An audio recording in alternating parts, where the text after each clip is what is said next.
The outrageous thing about this is that this is a political campaign.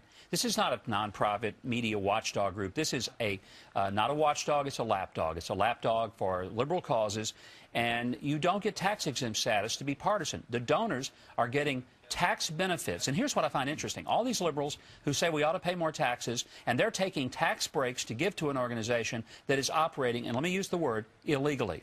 Because when you use tax-exempt money in a clearly partisan way that is beyond the norm of just what would be considered a minute part of your business, that's against the IRS code for a 501c3. Just is. And that's ultimately the fault, the problem here. Anyone can have a voice. Anyone can do opposition research. Free speech. When you're taking tax-exempt money, and now they're doing this in conjunction with a PAC. Yeah, and let's be clear. You have the freedom to do things that are mean, that are cruel, that are unethical, whether it's going through people's trash or putting private investigators on the lives of media people. Again, that's disgusting to most Americans. I hope it is. My gosh, it's horrible. It happens to every political candidate.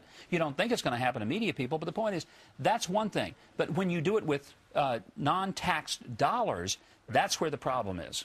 And also where this money is going and where it's coming from. Interestingly, the groups and organizations that are funneling money, the Tides Foundation, other groups that are actually George Soros and Barbara Streisand Foundation, all these funneling this amount of money to this organization, to a guy who's questionable at best. David Brock, the head of this organization, maybe private investigators should be following him around. Well, David Brock has an interesting history. He once was a hardcore, very right-wing Republican. Now he's a hardcore, very left-wing liberal. He once was straight. Now he's gay. You know, you can go through the whole gamut of things in which he's had just these vast moments of polar movement. And I think in many ways you wonder, you know, is a guy who has this many different positions, all of which, though, is based on a paranoia. It's always, this is, you know, the Clintons were the worst people in the world. Now Fox News is the worst thing in the world. It's almost like schizophrenic paranoia.